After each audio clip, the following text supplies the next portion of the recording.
et bienvenue dans le salon COSI du CNCH pour ce congrès. Il s'agit de la deuxième année où nous organisons ces brèves interviews et j'ai l'immense privilège d'accueillir aujourd'hui le professeur Xavier Girard de l'Institut de cardiologie de la Pitié-Salpêtrière où il est avec le professeur Gilles Montalesco. Bonjour Xavier. Bonjour Raphaël, merci pour cet accueil. Alors c'est le premier interview du congrès et nous allons aborder d'emblée un thème, une thématique que vous avez évoquée lors de la session hypertension artérielle qui concerne la mesure de la pression artérielle sans brassard. Alors pouvez-vous nous en parler? Alors effectivement, parler de la mesure tensionnelle à un congrès de cardiologues, on se dit ça va intéresser personne. Eh bien, détrompez-vous. Il y avait beaucoup de monde dans la salle et les thèmes qu'on a abordés avec les collègues, avec M. Boulestro et M. Denol, ont été des thèmes de la vie quotidienne. Comment mesurer la pression artérielle et puis des thèmes pour comment on va la mesurer demain. Alors moi j'ai parlé de demain, mais j'aimerais quand même, si vous me posez la question, oui. Vous parlez de la mesure d'aujourd'hui. La mesure d'aujourd'hui, tous les collègues le savent, n'est plus la mesure qu'on faisait il y a 10 ans, puisqu'on utilise maintenant les tensiomètres automatiques. Et c'est vraiment très important. Et les tensiomètres automatiques, ça doit être dans les cabinets médicaux. Même à l'hôpital, on doit imposer à l'administration de nous acheter des tensiomètres automatiques qui permettent de faire la mesure répétée en consultation. Celle qui permet de se déclencher toute seule et de faire au moins 3 mesures. Fiabilité, reproductibilité. Excellente. Maintenant, les appareils, on a franchi l'étape où on se disait est-ce que l'appareil marche? Est-ce qu'il est sur la liste? Non. Enfin, de toute façon, les appareils qui ne sont pas sur la liste n'y seront jamais. Ce n'est pas pour ça qu'ils ne marchent pas. Ils peuvent durer moins longtemps. Hein. Donc, si on achète un appareil bas de gamme, eh ben, il risque de tomber en panne et ce n'est pas très développement durable parce que ces appareils, on ne les répare pas ou peu. Alors vous parlez de mesures répétées, mais tout ça, n'est-ce pas un peu chronophage pour le cardiologue qui n'est pas lui-même un hypertensiologue? Alors, est-ce que c'est chronophage? J'ai travaillé justement avec beaucoup d'autres collègues sur combien de temps entre chaque mesure. En fait, c'est très clair. Il suffit qu'il y ait 30 secondes et ça suffit largement. L'effet blouse blanche qu'on essaye de détecter par ces mesures répétées, c'est en fait un effet qui est lié à la première mesure. En fait, il faut faire une première mesure. Mais la deuxième et la troisième, il faut les faire aussi parce que c'est la troisième à partir de laquelle on va pouvoir fixer une orientation. S'il y a entre 100 et 130, eh ben, ce n'est pas la peine de s'embêter. S'il y a plus de 130, il faut faire des mesures en dehors du cabinet médical.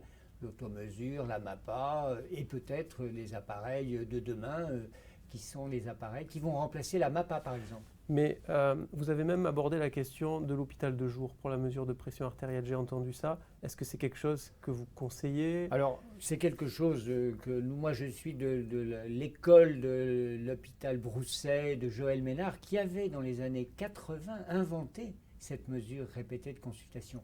On avait avec les fameux Dynamap que nous avons encore dans les hôpitaux, cette possibilité de voir les patients alors qu'ils avaient eu plusieurs mesures réalisées avant qu'on ne les voie en consultation. Et moi, à ma consultation, aujourd'hui, je ne mesure plus la pression artérielle de mes patients. En fait, ça a été fait avant, dans un autre box, par une infirmière. Donc, ce n'est pas vraiment une nouveauté. Je le fais à la consultation, je le fais en fait, mesurer la pression artérielle à la consultation, c'est là pour montrer au patient qu'on s'intéresse à son état cardiovasculaire. Il faut le faire. Il faut le faire avec un tensiomètre automatique, mais porter un diagnostic avec une pression artérielle à la consultation, on peut le faire si les gens sont entre 100 et 130 de systolique. Si c'est en dessous, c'est au-dessus, on se trompe. Donc il faut faire autre chose. Il y a très peu d'HTA masqués?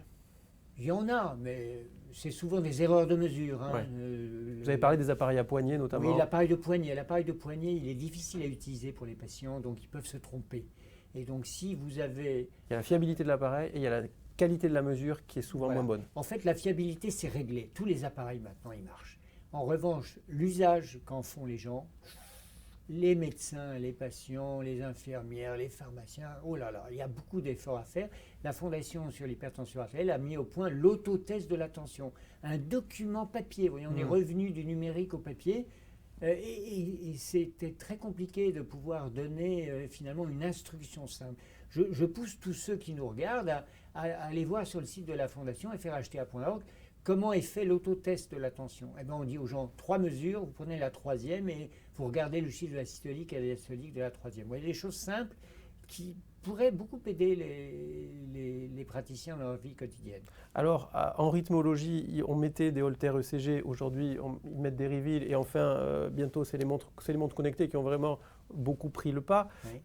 Pour l'automesure tensionnelle, on avait les appareils à bras. Et maintenant, il y a cette photoplétismographie. Est-ce que vous pouvez nous en dire un mot? Oui, alors la photoplétismographie, c'est la vraie révolution, hein. On la doit à un ingénieur suisse absolument génial, Joseph Sola, qui a vraiment développé un outil qui est extraordinaire. Que vous avez rencontré? Que j'ai rencontré, et l'outil et l'homme. Et c'est en fait une technique qu'on connaît depuis très longtemps, la photoplétismographie, mais il y a associé de l'intelligence artificielle, de la gestion de la data. Et tout ça est très breveté, très protégé. Donc, ils ont un très bel outil, mais ils ne peuvent pas être copiés. L'IA n'a d'intérêt que quand il y a des millions de données, quand même. Voilà, il y a des dizaines de milliers de données. Ce qui pose quelques problèmes un peu éthiques. Ces données, elles appartiennent à qui? Eh bien, elles appartiennent en fait aux constructeurs. Et il y a des patients qui ne veulent pas. Et donc, c'est pour ça qu'aujourd'hui, je pense que le système n'est pas encore suffisamment diffusé pour simplifier. Il y a trop de problèmes, et éthiques et techniques, la reproductibilité. Par exemple, mesurer sa pression artérielle tous les jours, en fait, ça ne sert à rien. La pression, c'est très stable.